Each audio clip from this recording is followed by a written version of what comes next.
Key events of the Civil War, Standard H6B. Chickamauga was one of the first battles kind of in Georgia. Georgia had been free from major battles for many years of the war, and Chickamauga becomes the first big battle. There were about 58,000 Union troops that they moved into northwest Georgia and battled the Confederate Army along Chickamauga Creek. The battle resulted in a great loss of men, over 16,000, and forced the Union Army to retreat back to Tennessee. Here is an image of the Battle of Chickamauga.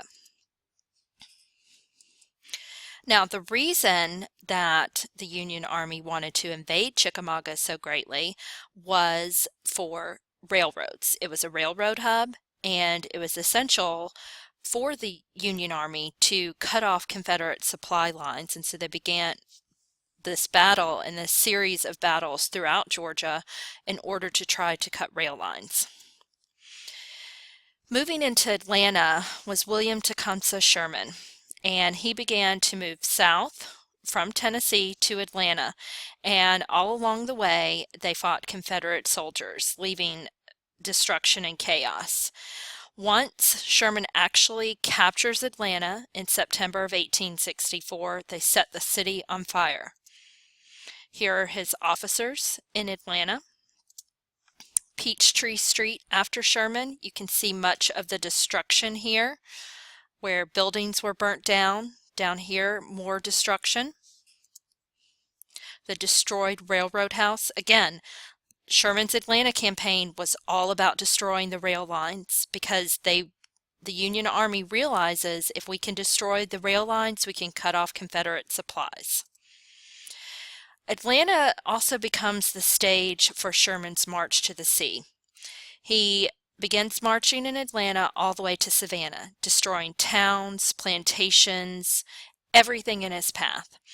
He cuts the Confederate supply lines and crushes their spirit, because essentially what happens is as Sherman is marching to the sea, people begin to hear that he's coming to their town, and they write letters to their soldiers that are in Virginia or wherever they were fighting, and these soldiers end up just fleeing the battlefields to come home to try to protect their families from Sherman. And the civilians stop supporting the war because they're so terrified of Sherman that they don't want to support this war going on anymore. So this is the first time in a war that we see total warfare, not just killing soldiers, but destroying civilian infrastructure, things like the railroads, people's houses, their farms, destroying everything in his path. Total warfare. Once Sherman reached Savannah in December of 1864, there was a huge mass amount of cotton sitting in the port of Savannah that was unable to get out due to the blockade.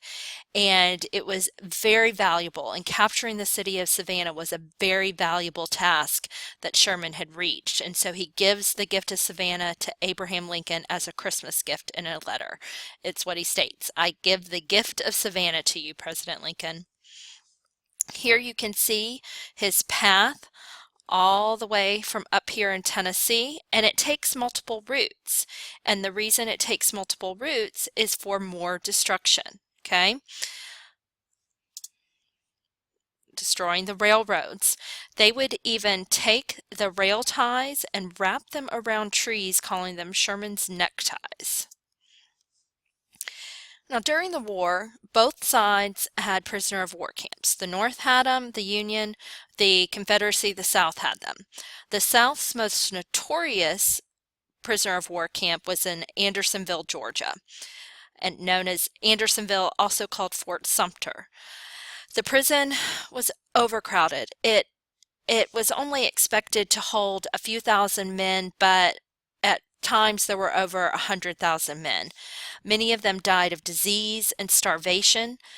Their commander, Henry Wirz, he was just ill-equipped to deal with what the Confederacy wanted him to do with these Union soldiers. He didn't have the supplies.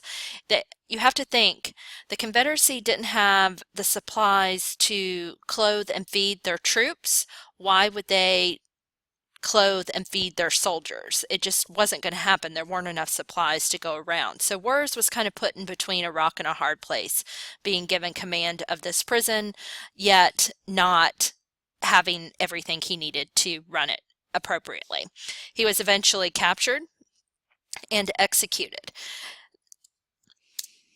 Here is an image, a drawing of what Andersonville looked like. In your activities, you will see some other images of Andersonville and hear about some of the stories and how difficult it was and the impact and memory it left on the prisoners that were stationed there. You can see here how crowded it was. When you look down here, this is the small creek. This is where the men bathed. This is where they went to the bathroom, in one small creek. It was completely unsanitary. That is where most of the disease came from, is that the men were just so unsanitary, but they had very little options. Now, there will not be any activities on the remainder of the topics that are within this presentation, but they are important things to know to kind of know how the war wrapped up. And as Sherman's march is going on, this becomes the beginning of the end for the Confederacy. They realize that they are going to lose this war, and finally Union troops take Richmond, Virginia, which was the capital of the Confederacy. So in April of 1865, General Lee of the Confederacy surrendered to General Grant of the Union at William McLean's house in the town of Appomattox Courthouse, Virginia. The war is finally over, but instead of a celebration, soldiers were told the war is over and they began walking home. But then just a few days later, Abraham Lincoln is assassinated before he can institute any kind of plans to bring his country back together. You can see the destruction in Richmond. Here are the Union soldiers at Appomattox Courthouse at the surrender. And they had to, this becomes one of the things that after the war is over, that the Confederate troops began to have to do, is take an oath saying that they swear their allegiance and they will defend the Constitution of the United States and the Union of these states and not do this again. Now, ultimately, the war has some major effects on the United States.